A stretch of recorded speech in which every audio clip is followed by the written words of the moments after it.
नमस्कार।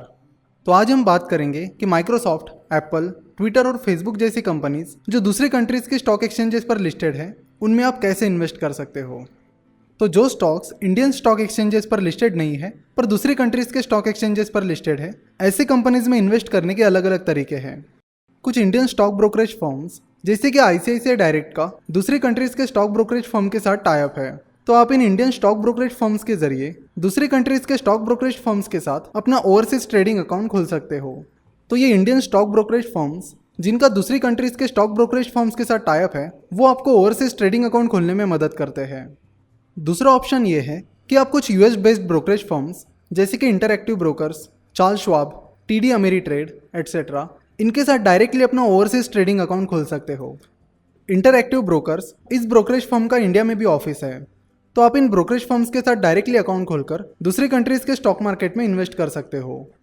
Interactive brokers, Charles Schwab और TD Ameritrade ये सारी US based stock brokerage firms है, और इनमें से कुछ ब्रोकर्स 10 से 15 अलग अलग मार्केट्स में इन्वेस्ट करने की फैसिलिटी प्रोवाइड करते हैं।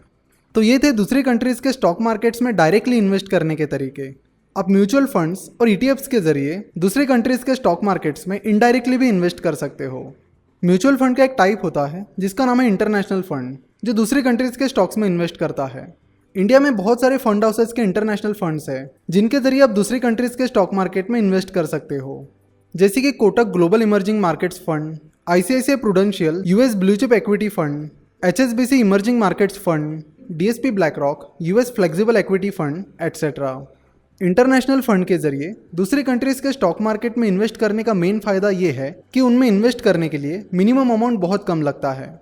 वही स्टॉक ब्रोकरेज फर्म्स के जरिए डायरेक्टली फॉरेन मार्केट में इन्वेस्ट करने के लिए मिनिमम अमाउंट बहुत ज़्यादा लगता है, जो कि यूजुअली 10 से 20 हज़ार डॉलर्स होता है।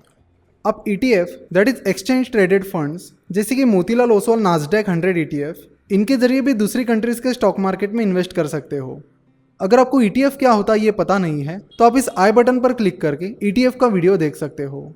दूसरी कंट्रीज के स्टॉक मार्केट में इन्वेस्ट करने की एक बड़ी रिस्क होती है, जो है करेंसी रिस्क। फॉर एग्जाम्पल, अगर आप यूएस मार्केट में डायरेक्टली इन्वेस्ट कर रहे हो, तो ओवरसीज ट्रेडिंग अकाउंट में पैसे डालने के लिए पहले आपको इंडियन करेंसी को यूएस डॉलर में कन्वर्ट करना होगा। उसी तरह जब आप अपने पैसे ओवरसीज ट्रेडिंग अकाउंट से निकालोगे यानी विड्रॉ करोगे, तो उसके बाद आपको यूएस डॉलर्स को इंडियन रुपये में कन्वर्ट करना होगा। मान लीजिए कि आपने यूएस के स्टॉक मार्केट में इन्वेस्ट किया है, और जब आपने यूएस के स्टॉक मार्केट में इन्वेस्ट किया था तो $1 की वैल्यू थी 65 रुपीज़, और एक साल बाद अगर रुपी स्ट्रांग हो जाता है और $1 की वैल्यू 62 रुपीज़ हो जाती है, तो आपको करीब 5% का लॉस होगा। वही अगर इंडियन करेंसी उस पीरियड में वीक हो जाती है, यानी $1 की वैल्यू 65 रुपीज़ से ऊपर चली जाती है, तो आपको उसका फ़ायदा मिलेगा। तो इन्वेस्टमेंट्स के साथ साथ आपको करेंसी रेट्स पर भी ध्यान देना होगा। अगर आपको ये वीडियो पसंद आई है तो ज़रूर वीडियो को लाइक करिए और अपने दोस्तों के साथ शेयर करिए। अगर आप Finnovations.com पर नए हो तो ज़रूर हमारे चैनल को सब्सक्राइब करिए और Finnovations.com की फैमिली में शामिल हो जाइए। अगर आपको इस वीडियो से रिलेटेड या स्टॉक मार्केट से रिलेटेड कोई भी सवाल है, तो आप हमें 9049641491 या 8055835835 इस नंबर पर कॉल या व्हाट्सएप कर सकते हो। हमसे जुड़े रहने के लिए आप हमें फेसबुक और ट्विटर पर फॉलो कर सकते हो और हमारे टेलीग्राम चैनल को भी ज्वाइन कर सकते हो। Thanks for watching.